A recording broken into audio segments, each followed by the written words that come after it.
bandi ko pelezo ya nde ye beti mutu ya awa pou ale pele bandi explose a yebite otikeli biso to ko bomoka kala yango o nde to ko tarango na Rwanda ozi matériel ebele solo bangungu yango rubaya yango sous contrôle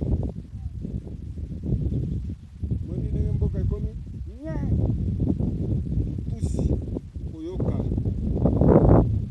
awa elande somo na somo ti jusqu'à na lifubu bibembe nde koloba te bibembe boboki na bamindele mundele mpe ozouta poto ngai bato balela poto na regretaka mpe oyo kuna ne base ya bapauvre ta mundele akufa aza na cigarette na poche abomi finiti yuma swapante yo wilingoma yo nde olobaka depo no yango lakisa amona depo na ye depo no yango oyo oganga lisusu minisos dra oyo nayo nalakisa ya bongo ya kuna ndako otikelinga kitoko ta nini ya général na bino ozoke nango wese akimi atiki papier hygiénique na ndako na ngai bravo sera naluka nde moko la memela bosobolo abano saa bilanga sanga bilanga koto na bano boma esute so na kangi kaka na ogarde voir badolite ok mosala ya buumbu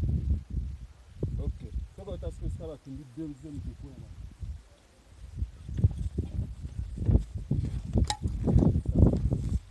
Ils étaient venus nombreux au niveau de Kungu pour récupérer la localité. Malheureusement pour eux, ça a tourné en vinaigre. Ils ont été envoyés en enfer en gros et en détail. Mesdames et messieurs, la rébellion du M23, malgré le renfort qui est venu du Rwanda, malgré le renfort qui est venu de Kiwanja, malgré les renforts qui est venu de Kirumba, au bon moment où je suis en train de vous parler, les hommes de Paul Kagame sont en train de partir en fouillant la quai entre le pattes, ne pouvant pas résister aux forces de frappe de Caterpillar 2 de forces armées de la République démocratique du Congo, appuyé par le compatriote volontaire pour la défense de la patrie, le Wazalendo. Voilà le bilan.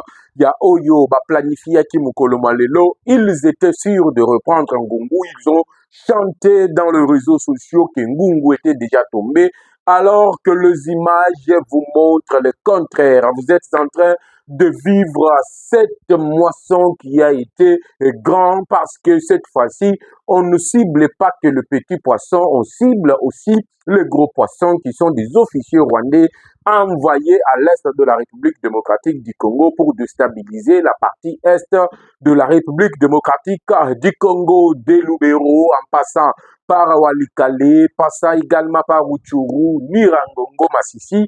Nous vous apportons l'ensemble d'actualités politiques et aussi sécuritaires dans tous ces territoires qui font aujourd'hui, qui sont siégés aujourd'hui à des attaques de la rébellion du M23. Quelle défaite, mais quel travail. Mesdames et messieurs, applaudissons d'abord nos forces armées de la République démocratique du Congo. Mesdames et messieurs, félicitons d'abord le volontaire pour la défense de la patrie congolaise.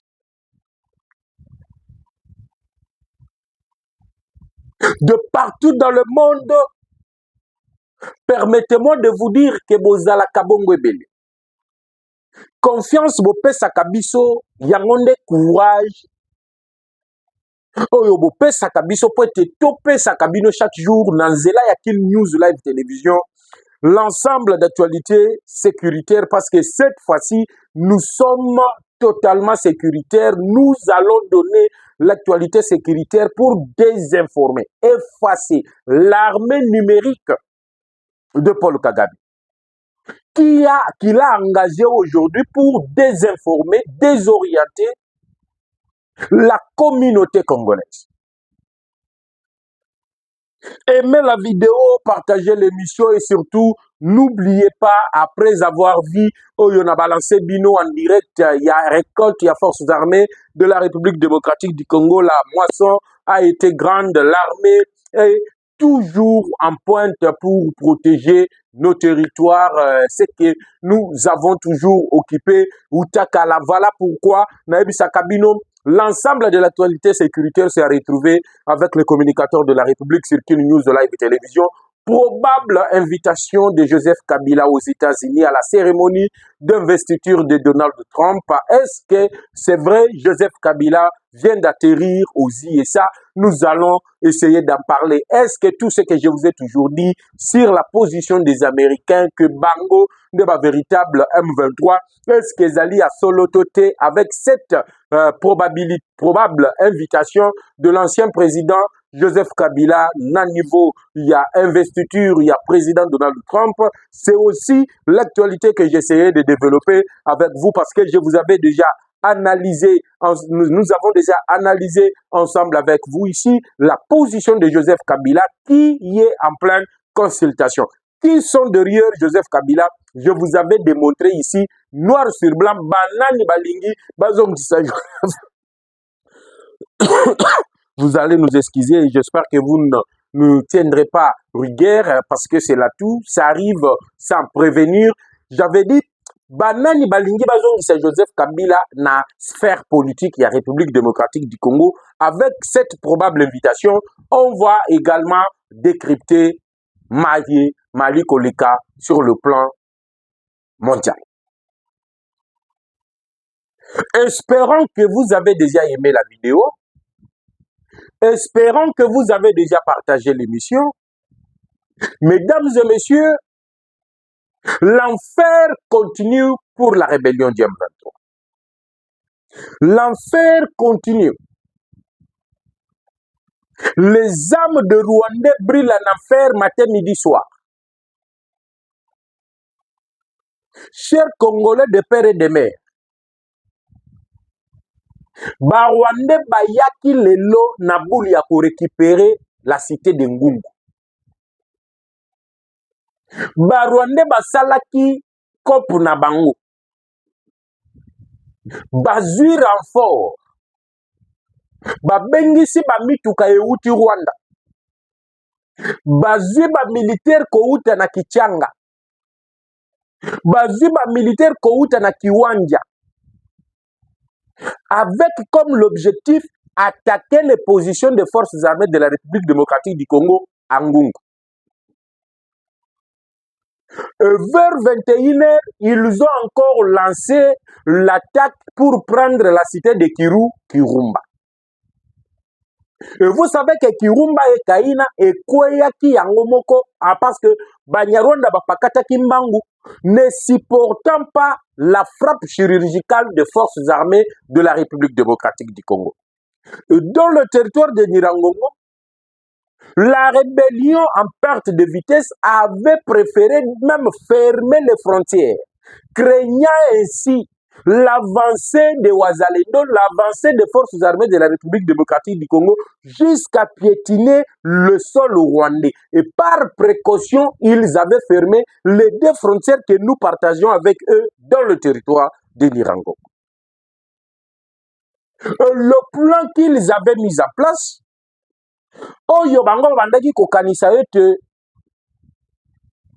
de la même manière, Basalaki retour triomphal Namasisi centre, ça devrait être la même chose du côté de Ngungu. Mais ils se sont trompés l'adresse. Ils se sont trompés l'adresse. Ngungu est resté congolais. À part Yakoti Kala Congolais, Ngungu a été sujet d'enfer pour le Tufurumouet. Ngungu, c'est là où plusieurs généraux viennent de décéder. Plusieurs officiers viennent de rendre l'âme.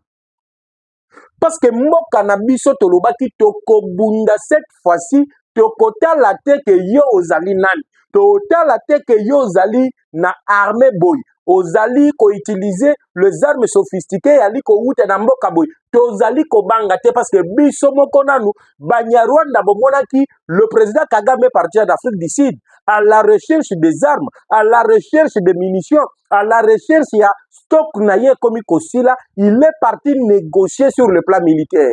À l'actif arabe que non, ndenge naza boyengai, naza na ba stock ya coltan, naza na ba stock ya ba minéraux stratégiques, je vais vous le vendre en contrepartie, je suis acquilé par Tshisekedi, vendez-moi les armes pour que je puisse faire face et que ceux qui ont gagné guerre, vous allez être les premiers à bénéficier na ba minéraux stratégiques pour exploiter, surtout côté Yarubaya, oyo ba monaki déjà mapinga. Konyataka Mabelewana. Et lorsque nous avons piétiné les premiers centimètres, ça a été une catastrophe générale du côté Yabanyarwanda parce que nous avançons même pour récupérer Somikivu.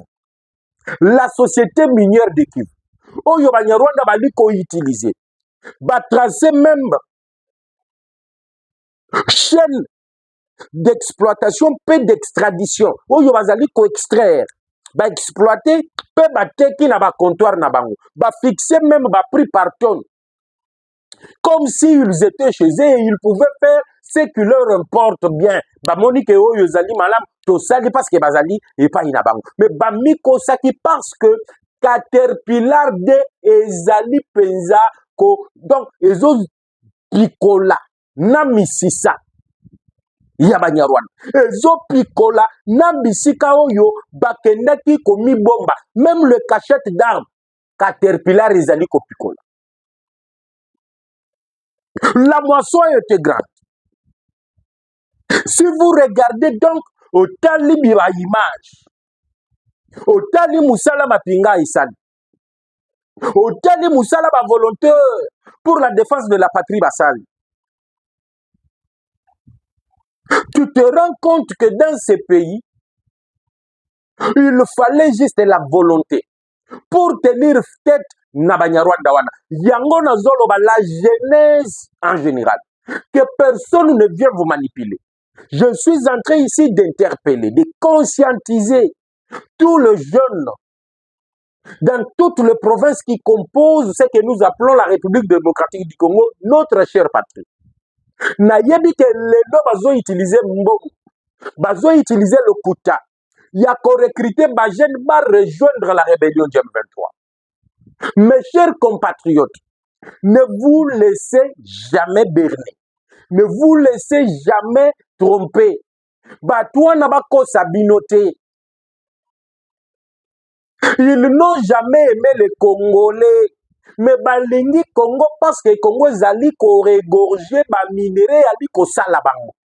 Yango baye bazwaki bandeko na biso na katikati na biso bakomi ba traître bali ko trahir biso bali ko teka mboka likolo ya kimoyibi likolo ya ba billet vert.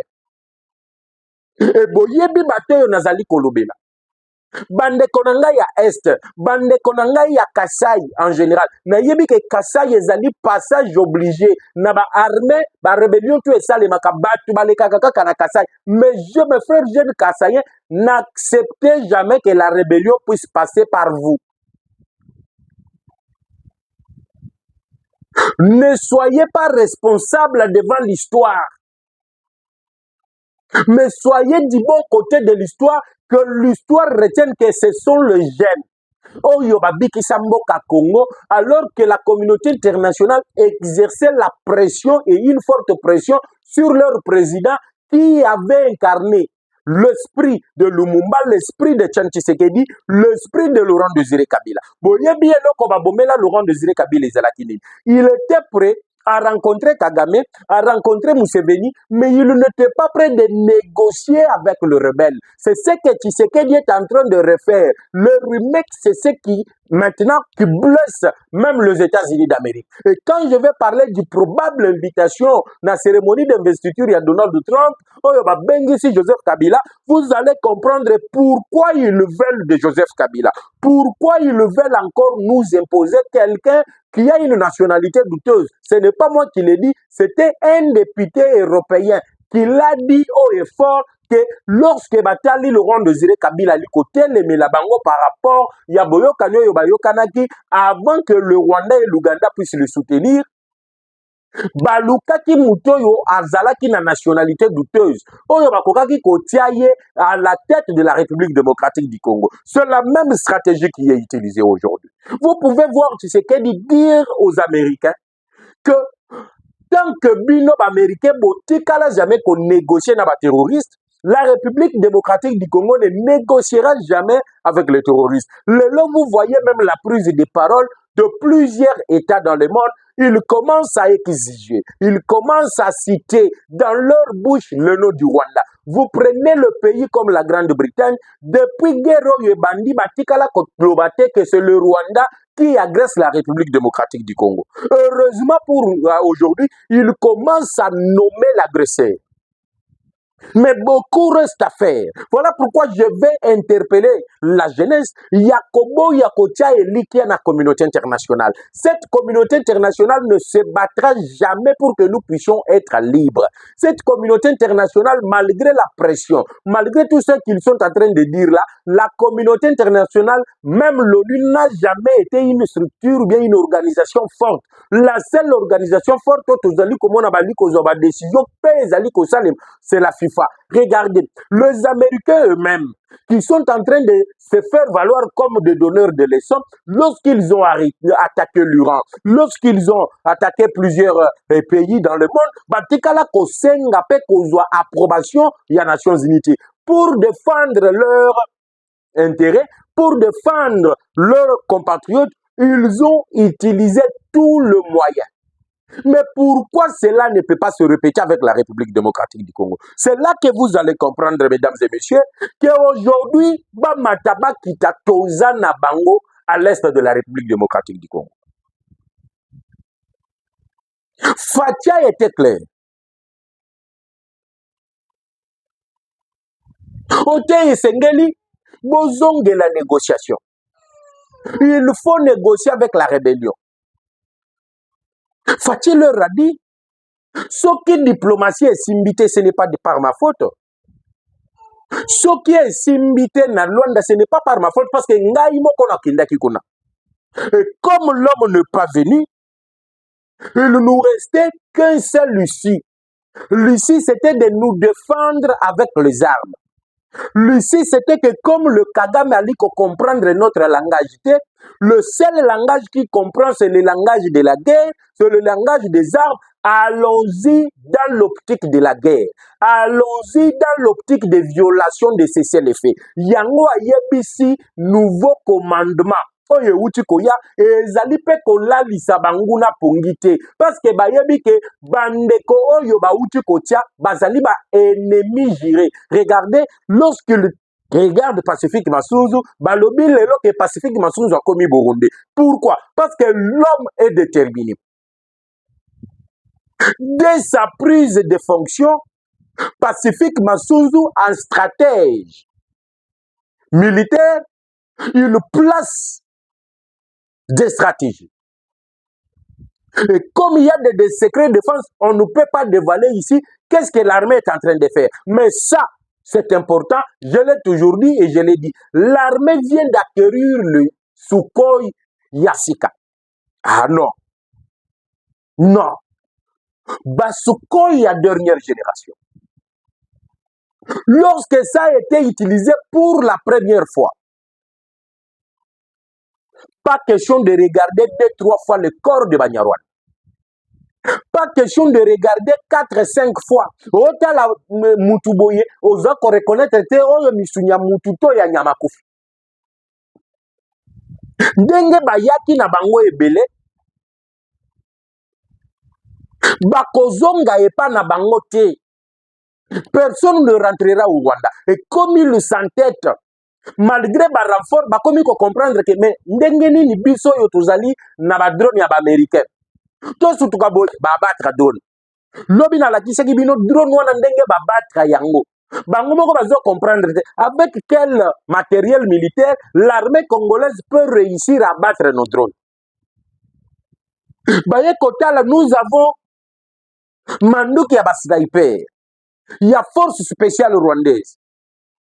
Nous avons réussi des renforts. Batu bazalaki ebele baye. Mandoki pe ebele. Mais comment to abandonné mandoki to pakati mbangu liboso ya ba Congolais oyo bazalaki kutu ebele te baza pe bana ba matériel wana te. Nde bisika na yebisaki bino ke guerre oyo même si to ali ko bunda na nzoto boye boye ba ete bakoko na biso pe bazali ko bunda. Bakoko na biso bazali ko bunda. Simon Kimbangu azi minduki azoko bunda azako bunda bitumbo. Et Etienne Tshisekedi de là où il est à l'obité, moke koki kokende boyete. À la moussi Patrice Emery Lumumba, bango tout batelemi. Yango moni, même la population elle-même aujourd'hui est concentrée, déterminée à faire échec. Dans la tentative nyonso ya Banyarwanda. Bayaki de la même manière du côté de Saké. Ils ont attaqué.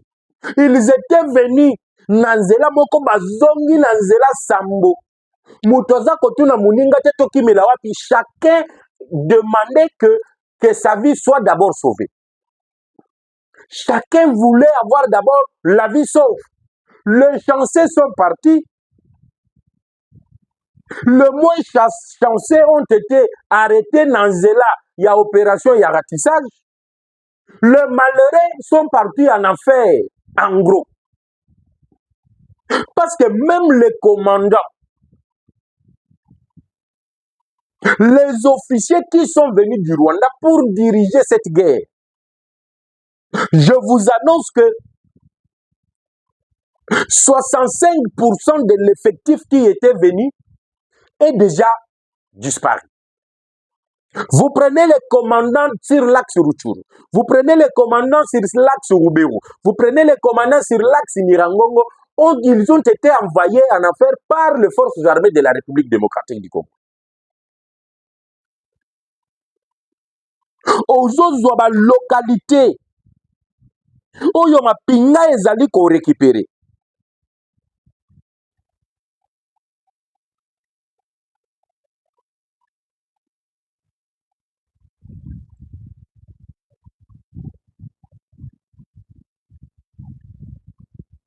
Plusieurs localités que même le Rwanda ne s'attendait pas. Donc, bango moko bandaki ko miser bazali ko comprendre que comment c'est arrivé. Oui, monsieur, c'est arrivé. Et comme il comme liba.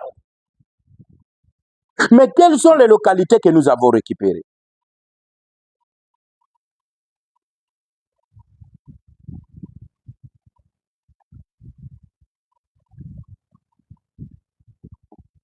De Kirumba en passant par Kayina. De Nyanzale en passant par Katani. De Kabingo en passant par la colline sur Ploma, la cité minière de Roubaï, où je vous avais montré comment l'armée faisait les premiers pas. C'est quand on a l'icolo Yangomba qui surplombe le carré minier de Roubaïa, où le rebelle Djem 23 commence à retirer l'artillerie lourde. Au moins, côté Moussous Bazoko Sabino dans les réseaux sociaux, mais en réalité, ils sont en train de retirer leurs armes lourdes, craignant que Toki Bitumbeye, bah, au bois qui ça, bah, armes lourdes. Ce que vous allez côté à chaque fois qu'il y a guerre, vous êtes débordés. Mais regardez des matériels impressionnants que je vous ai montré en début de cette émission ont été capturés dans des bases, dans des bastions. Il y a rébellion, il y a M23. Chaque jour, toi, Koloba. Chaque jour, nous vous informons, nous faisons le point. Ils étaient venus prendre Ngungu. Mais ils sont rentrés dans Zela Sambo en fuyant. Parce que moyen battait les maïzala quitté. La réplique, la réponse, la contre-attaque était à la hauteur de la provocation. Bangomo Kobaye ko comprendre que se trompe pas qu'il adresse.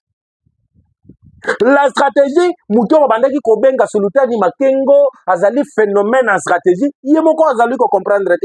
ba technique to bandaki ko pesa to sala boye to baluka boye to kotela eyali ko simba lisusu te ekomi kaka soki babeti lisasi moko lisasi wana euti peut-être na Nyanzale titokoma pokwa FARDC a récupéré Nyanzale soki lisasi euti na Kabingo titokoma pokwa FARDC a récupéré Kabingo. Donc nous faisons taire les armes de l'ennemi depuis la source. Yango faut comprendre que et la cas ou soit la promesse qui a été faite à Kagame est en train de s'accomplir. Kagame est démystifié.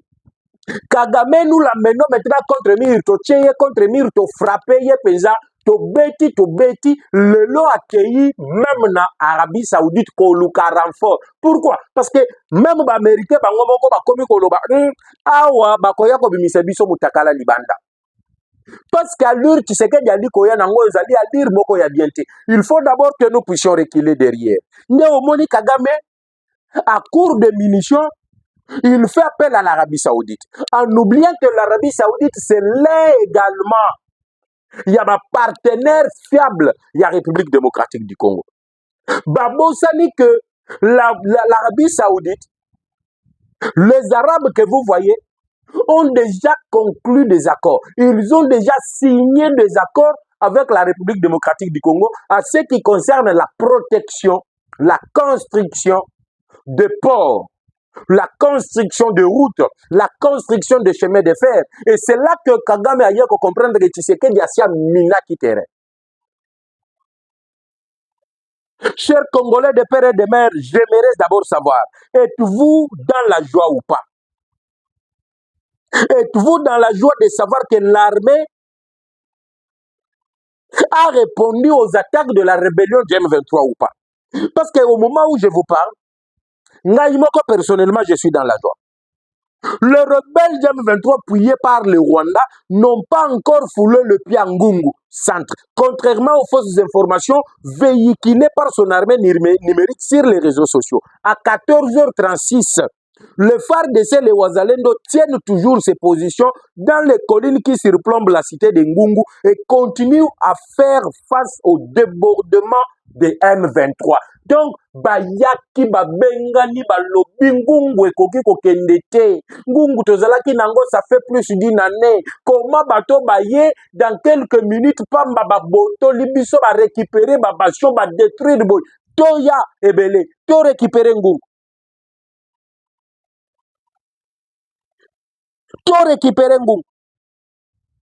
FARDC a repoussé l'attaque na bango.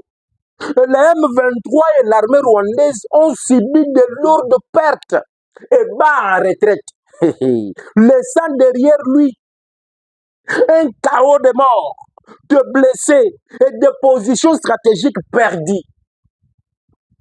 Des positions stratégiques. Non, à part Ngungu, ba position yo bango bazalaki nango yo balancelaki ba offensive wana ba perdre yango et comme ina maboko ya forces armées de la République démocratique du Congo. Parce qu'on ne blague pas. Bientôt là vous allez voir le porte-parole de l'armée communiquer sur le village récupéré. Du côté de Lubero, bazina no ba famille à ba forces armées de la République batindiki bango na Beni. Bokende na Beni siko armée ba soda ba mbila ba lobi awa oyeko ya eya to concéder même pas 1 cm carré de omoni ba tie en déroute ba Nyarwanda lelo na ndenge moko ya kosakana te mutu azoki mambangu penza talon ya kobeta na crâne na ye. Ça veut dire que le degré de Yambango Yobakimi Bazoluka lelo comment bakoki ko couvrir des faits énormes, le chaos de la mort qu'ils ont enregistré.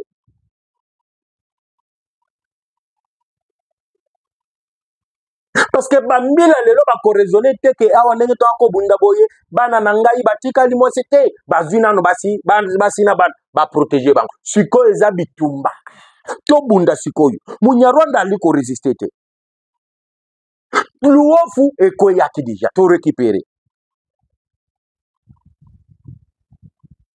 Munyarwanda azo komona chaque jour ali ko perdre déjà ba localité azwaki. Aza ko reculer davantage. Ba communiquer que ezongi. Non, nous, le M23, nous sommes disposés à accepter le cessez-le-feu, mais c'est le gouvernement de Kinshasa qui ne veut pas le cessez-le-feu. Le M23 comme il faut communiquer sur le cessez-le-feu. Lorsqu'on a signé le cessez-le-feu dans Luanda, bangonde batwa liboso ya koloba ete cessez-le-feu wana ezali ko concerner bango te.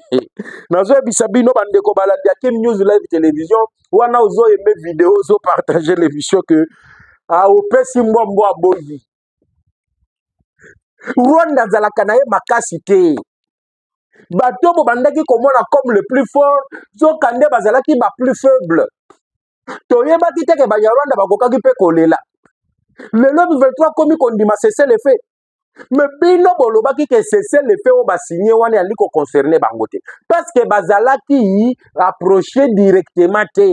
Parce que bazalaki représenter te. Ba wangani tata na bango Kagame. Balobi bango il faut kaka ba négocier na Tshisekedi. Cesser le fait wana etali bango te. Balancer coup même les attaques, ils ont attaqué même les positions des forces armées de la République.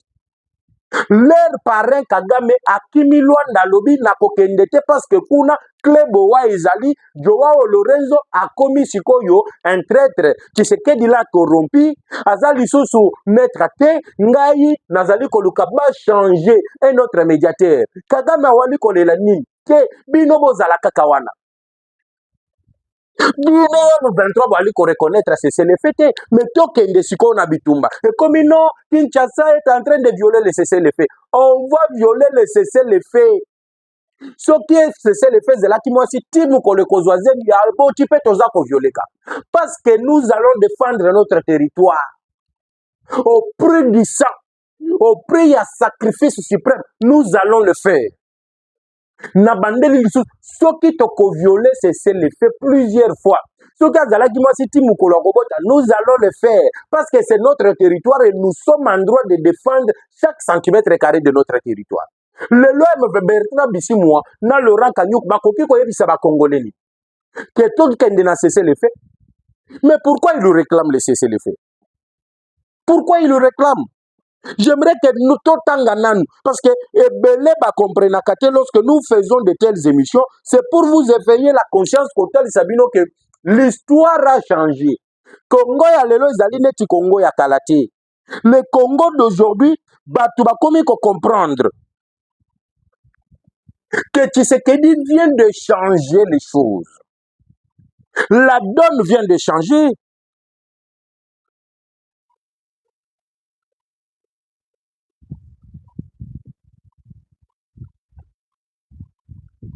Et comme Barwande ba komi kolela. Non, ne pleurez pas.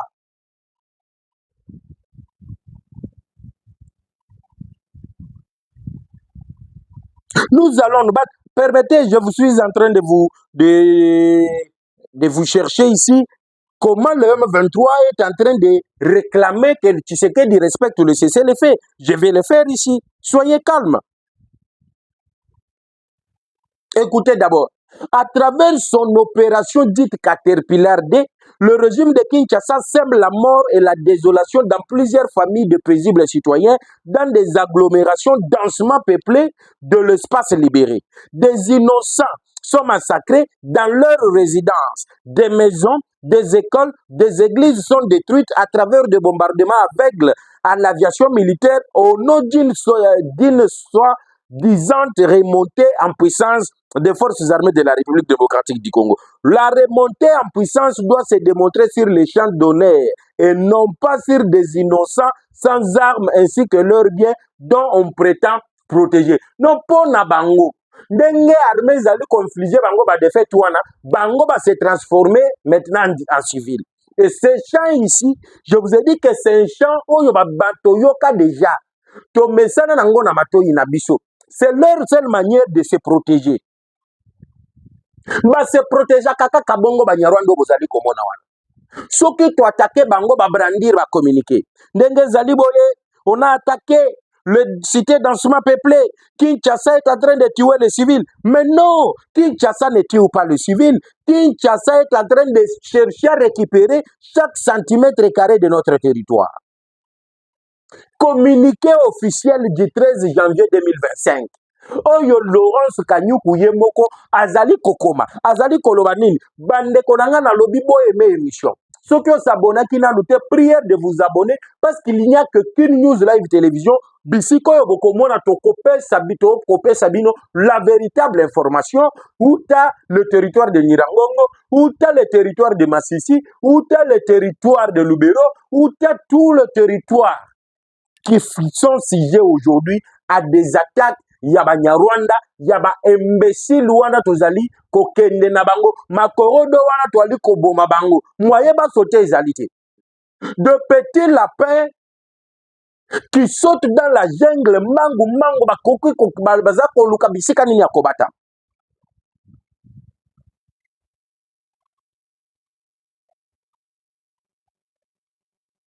La coordination de l'Alliance Fleuve Congo a pris acte de la déclaration de guerre du régime de Kinshasa. Bango moko bayebi que Kinshasa vient de déclarer la guerre. Ça c'est le communiqué de M23. Le communiqué de l'Alliance Fleuve Congo. Bayebi que Kinshasa vient de déclarer la guerre. Et la guerre sera longue et populaire.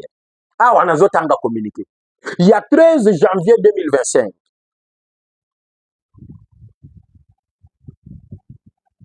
Après acte de la déclaration de guerre du régime de Kinshasa à travers le lancement de l'opération Caterpillar D. À cet effet, nous informons la communauté nationale et internationale de points suivants. Donc, bango opération Caterpillar on a dit que Caterpillar eza donc pikola nyonso epikoli na ngungu epikoli na kirumba epikoli na luofu epikoli banyarwanda bali mbala moko basali communiqué ba point nini bazali kolobela concernant le respect du cessez-le-feu signé le 7 mars 2023 à Luanda, en Angola, notre organisation reste fermement engagée à respecter ce cessez-le-feu unilatéral. Toutefois, nous nous réservons le droit de protéger et de défendre la population civile tout en préservant nos positions face à toute provocation ou attaque. Bango oyokite babandaki koloba que cessez-le-feu etali bango te. Babandaki koloba cessez-le-feu eza makambo Kagame na Tshisekedi. Ils ne sont pas concernés. Le communiqué du 13, bango balobi baza disposé à respecter le cessez-le-feu. Pourquoi ils reviennent en arrière? Parce que la poutre de Scampette, le tourbillon d'enfer, l'opération Caterpillar est en train de déraciner. Namisisa toza ko déraciner. Nde omoni bakomi kolela balobi ils sont disposés. Mais c'est Kinshasa qui vient de faire la déclaration de guerre au travers de l'opération Caterpillar D. Ce que Caterpillar D sili tozu Caterpillar 3 parce que génération ya ba jeno bakendaki bitumba bango tu bakomi nanu na terrain ya guerre. Ba oyo bazali ko bunga bazali génération léopard.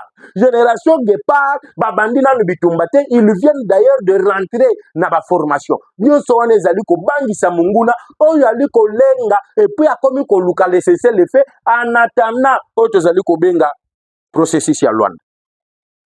Toyebisaki bango la guerre sera longue et populaire. Chacun va pleurer dans sa propre bouche. Qui ne pleure pas aujourd'hui? Munyarwanda ali kolela. Le deuxième point, au sujet des attaques contre des zones dansement peuplées.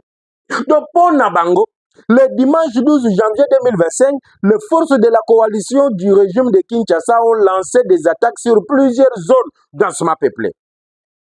Nalobaki nabino tokobeta bango.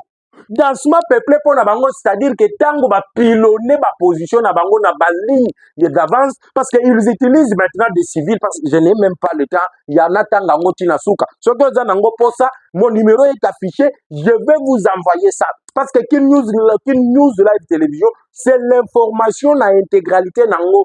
Pe na source tozo information na source to yeli bino yango totali sibino. Awa bakosa kibino ke ngungu eza na maboko na bango. Natali sibino ngungu te. Natali sibino te matériel to récupérer. nyonso wana po oyeba comment ezali kosalema. C'est sur qu'une news live télévision. Voilà pourquoi, dames et messieurs, bapilone nano baposition na bango. Tobeti tomemi bango ti contre mi. Kagame ake koluka renfort ayoki ke bato yo bayaki malgré renfort ba militaire na ye bapakati lisusu mango en laissant derrière eux toutes les armes bayaki nango basundoli. Les civils oyo ba utilisé comme les chairs à canon. Sokande armée salaki communiqué yebisaki ba civil bolongwa na ba cité wana parce que bientôt nous allons frapper. Et l'armée a frappé. Baleli balobi le dimanche ils ont frappé. Ils ont frappé. Ils pleurent leurs frères. Ba officier oyo yemoko wilingo balobi les officiers non les zéro ba héros bakei wapi bakei penza en enfer. Totindiki bango avant l'air. Satan est étonné de voir chaque jour des milliers de morts qui sont en train d'arriver chez lui. Satan est beaucoup réclamé à l'obité. Boleki ebele na kozala étouffé na mulunge. Parce que Caterpillar de nazo bisabino ezali kolimbisa te. Mwana lichombe mwana mandefu soi-disant invitation na ye na oto saki kobenga investiture ya Joe Biden. Faux et archi faux. Il n'est pas invité. Les kabylistes veulent se redonner de la santé. Bayo kapeke no balobi bayo ki bango. Je vais revenir. L'homme nenga zawana aza recherché. Na Addis Abeba nan tout la mouchi azal. Botu na Moïse Katumbi depuis akomaki Addis Abeba po bakutana na ye. Ti lelo bakutani te pona nini. Martin Fayulu deuxième rencontre balingi basala officielle parce que j'ai dénoncé déjà la première rencontre qui était non officielle. Pourquoi ça traîne? C'est parce que moi na maikuna na Addis Abeba bazuye na passeport oyo ezali ya Banyarwanda il no passeport ya ba Congolais parce que le passeport congolais expiraki déjà. Ça na kozonga même 20 minutes ya pamba kaka pour décrypter ça et mettre à nu tout le mensonge ya ba kabuliste. Plus 243 81 717 1197 plus 243 81 717 1197, c'est mon numéro de téléphone. Je vous retrouve tout à l'heure pour décrypter d'une soi-disant invitation de Joseph Kabila na investiture de Joe Biden. Aimez l'émission, partagez et surtout faites-nous vos commentaires. Nakati, il y a rubrique consacrée dans les commentaires. Et quant à moi, je vous dis, restez toujours branchés, cliquez la clochette d'alarme à chaque fois qu'il y a l'actualité. Aux Alamoto Libuso, il y a Kozoyango dans Zela, il y a Ken News Live Télévision. Je vous fixe à tout à l'heure et je vous retrouve avec le même plaisir sur la même chaîne, à la même fréquence, toujours dans la joie de vous servir. Ciao.